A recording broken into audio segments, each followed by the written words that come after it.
গোলাপ হাতে নিয়ে আয়েশার শরীরের সমস্ত লোম কাঁটা দিয়ে উঠল। Welcome back to our channel. সবাইকে স্বাগত জানাচ্ছি আজকের এপিসোডে। আজকের গল্পটি প্রাপ্তবয়স্কদের জন্য। আমাদের আজকের নিবেদন কালো গোলাপ। গল্প পাঠে সন্দীপ।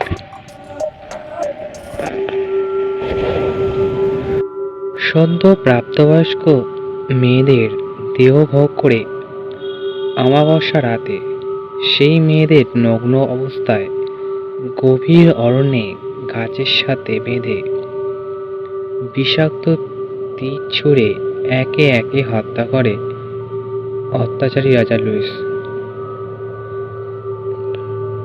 তারপর তাদের শরীরে রক্ত দিয়ে স্নান শেষে মেয়েদের নিষ্প্রাণ দেহগুলো সেই গভীর অরণ্যে মাটি চাপা দিয়ে দেয়।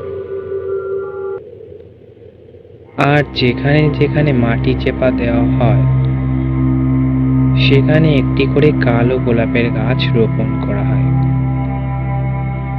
এখানের গোলাপ গাছে ফুল ফোটে, কিন্তু তার রং হয় কালো। এই ফুলে কখনো ভ্রমর কিংবা প্রজাপতি কিংবা মৌমাছি কপ বসে না। শোনা যায় এই কালো গোলাপের মধুর ভয়ঙ্কর বিষাক্ত। রাজা লুইস লোকজন দিয়ে এই ফুল সংগ্রহ করা, তারপর এই কালো গোলাপ ছেঁচে এর রস বের করে সেই রস প্রতিটি তীরের ডগায় মাখিয়ে নেয়। এই রস এতটাই বিষাক্ত যে ওই তীর কারো শরীরে ঢোকার সঙ্গে সঙ্গে হৃৎপিণ্ড বিকল হয়ে তার মৃত্যু অনিবার্য। এই বনের ঠিক এইখানে কেবলমাত্র গোলাপ গাছগুলো ছাড়া অন্য সব গাছ, ঘাসপাতা, লতাপাতা সবই মৃতপ্রায়। এখানে কোনো পাখির কলাকলি আওয়াজ শোনা যায় না। সারাক্ষণ যেন মৃত্যু পরিমল থমথমে নিস্তব্ধতা। এখানকার প্রকৃতি যেন প্রাণ হারিয়েছে। এই পাশেই একটা আদি আমলে পুরনো ছোট্ট ঘরের মতন, তার দেয়ালে শ্যাওলা ও আগাছা ঝুলছে। ওই ঘরেই নিষ্ঠুরভাবে সারা রাত মেয়েদের দেহ ভোগ করে রাজা লুইস। পরপর 10 দিন 10টা মেয়ের দেহ ভোগ করে তারপর অমাবস্যার রাতে তাদেরকে হত্যা করে। ঠিক অমাবস্যার আসার ঠিক 10 দিন আগে থেকে রাজ্যের বিভিন্ন এলাকা থেকে গায়েব হতে শুরু করে নবযৌবন মেয়েরা। তারা কোথায় যাচ্ছে আজ পর্যন্ত কেউ জানতে পারেনি, এবং এই রহস্য ভেদ করা কার পক্ষে সম্ভবও হয়নি। হবেই বা কি করে? লুইসের এইসব কর্মকাণ্ডে যারা জড়িত তারা সকলেই অত্যন্ত বিশ্বস্ত। আর কেউ ভুলেও যদি লুইসের সাথে বিশ্বাসঘাতকতা করে তাহলে তার ঘাত থেকে মাথা আলাদা করা হয়, সেটা তারা ভালো করেই জানে।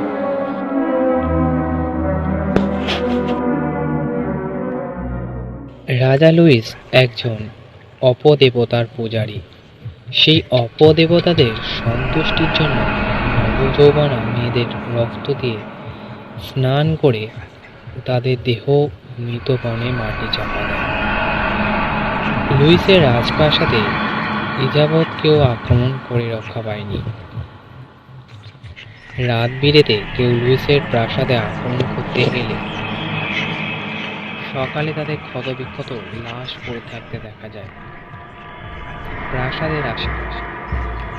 শোনা যায় এসব নাকি ওই অপদেবতাদের কাজ। তারাই রাজার রাজপ্রাসাদ রক্ষা করে। রাজপ্রাসাদের উত্তর দিকে ছোট্ট গ্রামের একজন কাঠুরিয়া হল নবারণ ভট্টাচার্য। বনে জঙ্গলে কাঠ কেটে সেগুলো বিক্রি করে জীবিকা নির্বাহ করে। সেই সকালে বের হয় আর সারাদিন জঙ্গলে কাঠ কেটে সেগুলো আঁটি বেঁধে অল্প অল্প করে নিয়ে এসে গঞ্জের হাটে বিক্রি করে। অল্প স্বল্প যা রোজগার হয় তাই দিয়ে টেনে টুনে তা দিন চলে যায়। আজও কাঠের সন্ধানে ঘুরতে ঘুরতে জঙ্গলের অনেক গভীরে চলে যায় এবং ফেরার সময় মৃত বনের পাশ দিয়ে আসার সময় কালো গোলাপ দেখে সে থমকে দাঁড়ায়। কিছুক্ষণ তাকিয়ে থেকে ধীরে ধীরে এগিয়ে এসে গাছ থেকে একটি কালো গোলাপ ছিঁড়ে হাতে নেয় নবারুণ ভট্টাচার্য। দেখতে দেখতে মেয়েটার বয়স 18 হয়ে গেল। আদরের সেই ছোট্ট মেয়ে আয়েশা আজ বড় হয়ে গেছে, কিন্তু বাবা হিসেবে মেয়েটির মুখে দুবেলা দুমুঠো অন্ন তুলে দেওয়া ছাড়া মেয়ের আর কোনো শখ আহ্লাদ পূরণ করতে পারেনি। দুধে আলতা গায়ের রং আয়েশার, দীর্ঘ কালো চুল, চোখ দুটো মায়ার সাগর।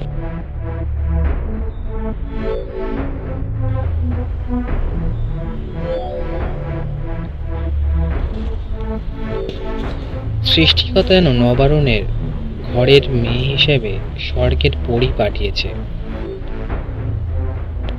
নবারুণ এই ভেবে কালো গোলাপটি ছিঁড়ে হাতে নেয়। সেটা নিয়ে ভাবে এটা সে আয়েশাকে দিলে তার মেয়ে অনেক খুশি হবে।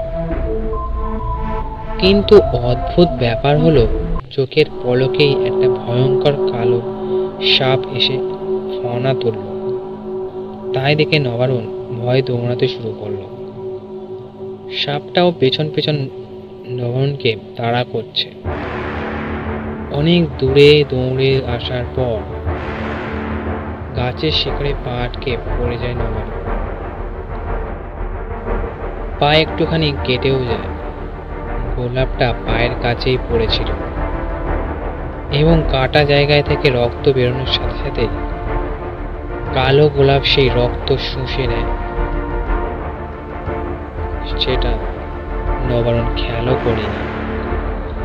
গোলাপটা তুলে হাতে নিয়ে নবারুণ খেয়াল করে সাপটা নেই। গোলাপটা তার কাঁধে ঝোলানো। পুটলিতে ভরে ধীর পায়ে হেঁটে বন অতিক্রম করে লোকালয়ে ফিরে আসে। নবারুণ বাড়ির ভেতরে ঢোকা মাত্রই এক হাতে জগ, অন্য হাতে জলের গ্লাস নিয়ে হাসি মুখে উপস্থিত হয় তার মেয়ে। ক্লান্ত মুখে হাসির রেখা ফুটিয়ে নবারুণ বলে, আমি আসলে তুই কি করে টের পেয়ে যাস মা? তুই কি আমার ফেরার পথ চেয়ে বসে থাকিস? মিষ্টি মেয়ে আয়েশা বলল, সে পরে বল বাবা, আমি জল ঢেলে দিচ্ছি, তুমি আগে হাত মুখ ধুয়ে নাও। হাত মুখ ধুয়ে সামনের খোলা বারান্দায় খুঁটির সাথে হেলান দিয়ে আরাম করে বসে একটা বিশ্রাম নিয়ে ক্লান্তি দূর করার জন্য চোখ বন্ধ করে রইল নবারুণ। এদিকে উঠোনে আয়েশার পিছন পিছন ঘুর করছে তার পোষা প্রিয় ছাগল, যার নাম সে দিয়েছিল লক্ষ্মী। আয়েশার খোঁপায় গোজা বেলফুলটা হঠাৎ পড়ে যেতে যেতে একটা প্রজাপতিতে পরিণত হয়ে ছাগল লক্ষ্মীর সামনে উঠতে লাগলো, আর লক্ষ্মী তাকে ধরার জন্য পিছন পিছন ছুটতে লাগলো। আয়েশা খপ করে প্রজাপতিটা ধরে ফিসফিস করে বলল, মায়াপুরী, এখন দুষ্টুমি করার সময় নয়, বাবা বিশ্রাম নিচ্ছে তো। হাতের মধ্যেই প্রজাপতি আবার ফুলে পরিণত হয়ে গেল। ফুলটা খোঁপায় গুঁজে ঘরে গিয়ে একটা বাটিতে করে মুড়ি এবং এক গ্লাস জল এনে তার বাবার সামনে রাখলো। মুড়ি খেয়ে নবারুণ পুটলি থেকে কালো গোলাপটা বের করে হাসি মুখে আয়েশার হাত দিয়ে বলল, গোলাপটা ভীষণ সুন্দর, তাই না মা? এরকম আগে কোনোদিন দেখেছিস?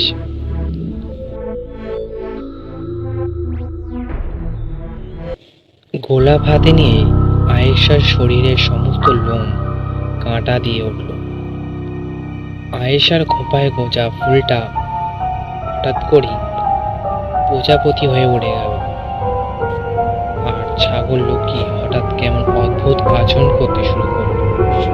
এদিকে অত্যাচারী রাজা সদ্য তুলে আনা একটি মেয়েকে বিবস্ত্র করে তার দেহে ঝাঁপিয়ে পড়ে দেহভোগ শুরু করতেই সে হঠাৎ থেমে গেল। অশুভ শক্তির বদৌলতে বুঝতে পারল যে কালো গোলাপ অন্য কারোর হাতে পড়েছে। একটা চাকু দিয়ে নিজের আঙুল কেটে রক্ত বের করে ছোট্ট একটা পুরানো আঙুলের আয়নায় 2 ফোঁটা রক্ত ফেলতেই আয়নায় আয়েশার মুখটা ভেসে উঠল।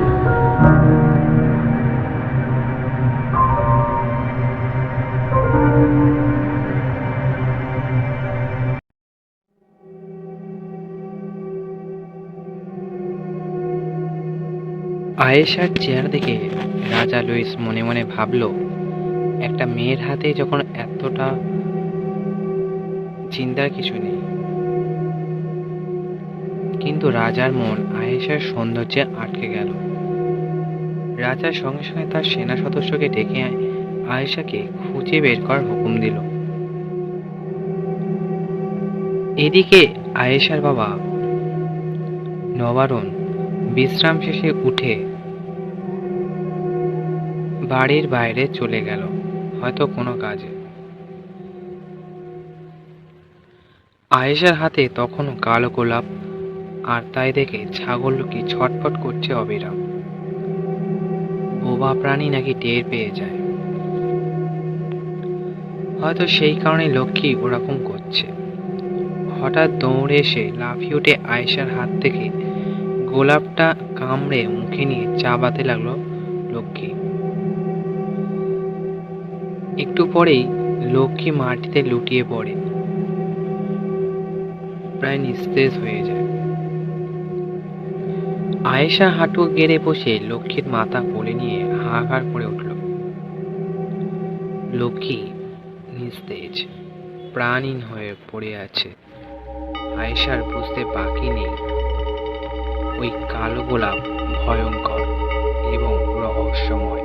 আয়েশার বাবা ফিরে আসার আগেই আয়েশা তার ছাগল লক্ষ্মীর মৃতদেহ বাগানে এনে মাটি চাপা দিল। রাতের বিছানায় শুয়ে ঘুম নেই আয়েশার 2 চোখে। যেভাবেই হোক ওই কালো গোলাপের রহস্য তাকে উদ্ধার করতেই হবে। মধ্যরাত, চাঁদকে গ্রাস করে নিয়েছে রাক্ষসী কালো মেঘ। পৃথিবী নিকষ কালো অন্ধকারে ঢাকা পড়েছে। কেমন যেন এক অস্থিরতায় বিছানার এপাশ ওপাশ করতে লাগলো আয়েশা। হঠাৎই আয়েশার ঘাড়ে কারো গরম নিঃশ্বাস অনুভব হতেই আয়েশা তড়ি বাজালো। সঙ্গে সঙ্গে বালিশের পাশে রাখা বেল ফুলটা জ্বলন্ত প্রজাপতি হয়ে আলো ছড়িয়ে রুমটাকে আলোকিত করে ফেলল। সেই আলোতে আয়েশা দেখল খাটের পাশে হাসি মুখে দাঁড়িয়ে আছে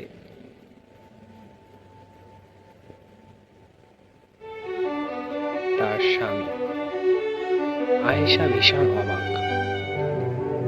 এই রাজ্যে রাজা লুইসের একটা নিয়ম আছে, প্রাপ্তবয়স্ক মেয়েদের বিয়ে দেওয়ার আগে অবশ্যই তার অনুমতি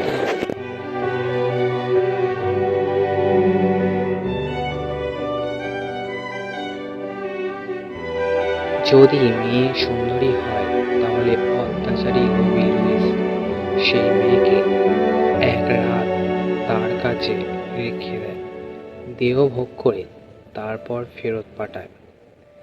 এসব থেকে বাঁচতে আয়েশার বাবা 2 বছর আগেই গোপনে রামচরণের সাথে আয়েশার বিয়ে দিয়ে দেয়। তখন আয়েশা 16 বছরের ছিল। বিয়ের দিনই রামচরণ চলে যায় পাশের রাজ্যে যুদ্ধের কৌশল রপ্ত করার জন্য, আর ফিরল এই 2 বছর পরে। এখন আয়েশা প্রায় প্রাপ্তবয়স্ক। রামচরণ একটা বেলফুলের মালা বের করে আয়েশার গলায় পরিয়ে দিল। লজ্জায় আয়েশার ফর্সা মুখটা লাল হয়ে গেল। আয়েশাকে টেনে তুলে বুকে জড়িয়ে রাখলো কিছুক্ষণ। আয়েশার হৃৎপিণ্ড স্পষ্ট অনুভব করতে পারছে রামচরণ। আজা কোলা করে আয়েশাকে কোলে তুলে চোখে চোখ রেখে রামচরণ বলল, দীর্ঘ প্রতীক্ষার শেষে সফল হয়ে আমি আমার মনমহলের রানীর দরবারে ফিরে এসেছি। আজ এই রাত আমার জীবনের শ্রেষ্ঠ রাত। আমি আমার প্রিয়তমার স্পর্শে ঘুমকে বিদায় জানালাম। এই রাত একান্তই আমাদের কাছে আসার ভালোবাসার। কেমন অন্যরকম এক ভালো লাগার অদ্ভুত উত্তেজনায় আয়েশার শরীর মৃদু কাঁপছে। আয়েশাকে খাটে বসিয়ে পকেট থেকে একজোড়া রূপোর নূপুর বের করে আয়েশার পায়ে পরিয়ে দিয়ে রামচরণ বলল, আমার সহধর্মিণী, তোমার তুলনা তুমি নিজে। আমি যত দেখি ততই ডুবি তোমার ওই মায়াবী 2 চোখে। বিছানায় আয়েশার পাশাপাশি শুয়ে আয়েশাকে কাছে টেনে বুকে জড়িয়ে ধরে। তারপর আয়েশার ঠোঁটে চুমু খেতে লাগলো রামচরণ। কেমন এক ভালো লাগা ও আনন্দ খেলে যাচ্ছে আয়েশার শরীরে। নিজেকে নিয়ন্ত্রণে রাখা অসম্ভব। রামচরণ ধীরে ধীরে আয়েশার ঠোঁটে, কপালে, গলায়, বুকের ঠোঁটে স্পর্শে ভালোবাসার আবেশ ছড়িয়ে দিচ্ছে। আর আয়েশা পাগলের মতো সেই আবেশ উপভোগ করতে করতে নিজেকে রামচরণের কাছে পুরোপুরি উন্মুক্ত করে দিচ্ছে। রামচরণ আলতো করে হাত বুলাতে লাগলো আয়েশার স্পর্শকাতর স্থানে। আদরে আদরে দুজনই দুজনকে পুরোপুরি পাওয়ার নেশায় উন্মাদ। রামচরণ ধীরে ধীরে আয়েশার শরীরের কাপড় খুলতে লাগলো। আয়েশা আবার তুড়ি বাজাতেই জ্বলন্ত প্রজাপতি ফুলে পরিণত হলো। আলো নিভে গেল। তারপর আয়েশা ও রামচরণ দুজন একান্ত সুখের ভবনে হারাতে লাগলো। সামনের অমাবস্যা প্রায় সন্নিকটে। রাজা লুইস তার লোকজন ডেকে হুকুম দিলেন, 2-1 দিনের ভেতরই যেন 10 জন যুবতী মেয়েকে এনে রাখা হয়, এবং তাদের মধ্যে যেন অবশ্যই আয়েশা মেয়েটা থাকে। এই রকম রাজার হুকুম পাওয়া মাত্রই সৈন্যরা বড় বড় মহিষ জবাই করে বিশাল বিশাল পাতিলে বিরিয়ানি রান্না শুরু করে। এই বিরিয়ানি এই কারণে যে রাজা লুইস প্রায় তার রাজ্যের বিভিন্ন অঞ্চলে গরিব প্রজাদের জন্য খাবার পাঠায়। কিন্তু এই খাবারের রহস্য কেউই জানে না। জানলে আর কেউই খাবার খেত না। যে অঞ্চলে খাবার দেওয়া হয় সেই অঞ্চলের প্রতিটি বাড়ি বাড়ি খাবার পৌঁছে দিতে গিয়ে রাজার বিশেষ কিছু সৈন্যরা দেখে আসে কোন বাড়িতে সুন্দরী যুবতী মেয়ে আছে। পরে গিয়ে সেই বাড়ি থেকে সেই মেয়েদের তুলে আনে রাতের আধারে। এদিকে প্রজারা ভাবে মৃত বনে আস্তানা ঘিরে থাকা ডাকাতরাই মেয়েদের তুলে নেয়। গরিব প্রজাদের খাবার দেবার কারণে রাজাকে সবাই ভালোবাসে, তাই তাকে কখনো কেউ সন্দেহই করেনি। আর প্রজাদের এই সরল ভালোবাসা আর বিশ্বাসের সুযোগে দিনের পর দিন তাদেরকে ঠকিয়ে যাচ্ছে বিশ্বাসঘাতক রাজা। সন্তান হারানো এতগুলো পরিবারের হাহাকার এবং চোখের জলে রাজা লুইসের পতনের কারণ হয়ে দাঁড়াবে, সে নিজেও কোনোদিন কল্পনাও করতে পারেনি। গত মাসে যখন পাশের অঞ্চল থেকে মেয়েগুলো গায়েব হলো, আয়েশার মনে তখন একটা সন্দেহের দানা বেঁধেছিল। যখনই যে অঞ্চলে রাজা খাবার পাঠায়, তখনই সেই অঞ্চলের কিছু মেয়ে গায়েব হয়। এর পেছনে রাজার কোনো হাত নেই তো? এতদিন এই সন্দেহের কথা কাউকে বলেনি আয়েশা। এখন ভাবছে রামচরণকে বলবে কিনা। এদিকে শারীরিক মেলামেশা শেষে আয়েশার বুকের ওপর থেকে নেমে এক গ্লাস জল খেয়ে আয়েশার বুকে মাথা রেখে রামচরণ বলল, চলো আজ রাতেই আমরা সেই ভালোবাসার বীজ বপন করি, যে বীজ অঙ্কুরিত হয়ে তোমাকে মাতৃত্বের স্বাদ দেবে আর আমাকে পিতৃত্বের অহংকার। চলো আর একবার আমরা দুজনাই হারাই। কথা শেষে রামচরণ আয়েশাকে বুকে টেনে আয়েশার ঠোঁটে চুমু খেতে লাগলো। আয়েশা বলল, আমাদের সন্তান পৃথিবীতে আসার আগেই আমার একটা ইচ্ছে পূরণ করতেই হবে। রামচরণ বলল, কি সেটা? আয়েশা বলল, আমাদের রাজ্য থেকে যে মেয়েগুলো গায়েব হয়ে যায় তারা আর কখনো ফিরে আসে না। এই রহস্যের সমাধান আমার করতেই হবে। এর কারণ কি হতে পারে? রামচরণ জিজ্ঞাসা করল। আয়েশা বলল, নিশ্চিত নয়, তবে একটা বিষয় খেয়াল করেছি আমি। রাজা লুইস যখন যে অঞ্চলে তার ওই বিশেষ খাবার দিয়ে যায়, তার কিছুদিন পরেই সেই অঞ্চলে যুবতী মেয়ে গায়েব হয়ে যায়। কোথাও না কোথাও ওই খাবার মেয়েগুলো গায়েব হওয়ার সাথে সম্পৃক্ত নয় তো? আমি এই রহস্যে এবং এই রাজ্যের মেয়েদের যতদিন এই বিপদ থেকে মুক্ত করতে না পারবো, ততদিনই আমি কোনো সন্তান নিতে চাই না। রামচরণ মুচকি হেসে আয়েশাকে বুকে টেনে নিয়ে কপালে চুমু খেয়ে বলল, তুমি যা বলবে তাই হবে এবং সর্বক্ষণ আমাকে তোমার সঙ্গে পাবে, কথা দিলাম। আয়েশা মিষ্টি হেসে রামচরণের ঠোঁটে একটা চুমু খেয়ে রামচরণের বুকে মাথা রেখে ঘুমিয়ে পড়ল। আয়েশার মাথায় হাত বুলিয়ে দিতে রামচরণও ঘুমিয়ে পড়ল। পরদিন সকালে আয়েশার বাবা আবার জঙ্গলে গেল কাঠ কাটতে। সারাদিন কাঠ কেটে সন্ধ্যায় ফেরার পথে আবার সেই মৃতবনের পাশ দিয়ে যাওয়ার সময় কালো গোলাপগুলোর দিকে চোখ পড়তেই থমকে দাঁড়ালো।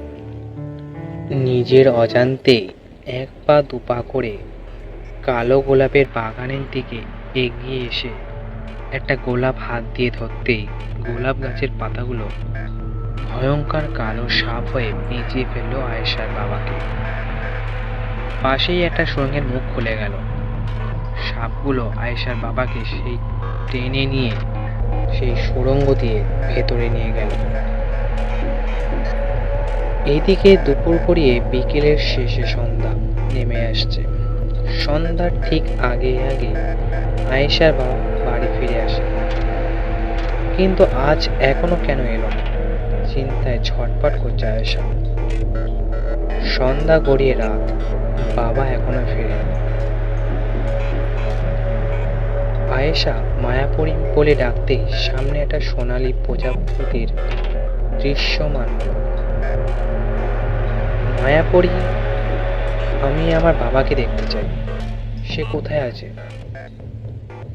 আয়েশার এই প্রশ্ন শুনে শূন্যে ভাসমান সোনালী প্রজাপতির সোনালী আলো বিকিরণ করতে লাগলো। সেই আলোর ভেতরেই ঝাপসা করে ফুটে উঠল আয়েশার বাবার মুখটা। কতগুলো সাপ তাকে জড়িয়ে রেখেছে শক্ত করে। আয়েশার বাবার চোখে মুখে ব্যথা যন্ত্রণার ছাপ স্পষ্ট। আয়েশার এক মুহূর্ত দেরি না করে রামচরণকে সবকিছু বলে রামচরণও তাকে সঙ্গে নিয়ে বেরিয়ে পড়ল অজানা গন্তব্যের উদ্দেশ্যে। আয়েশা মায়াপুরীকে বলল, মায়াপুরী, তুমি আমাদের পথ দেখিয়ে নিয়ে যাও।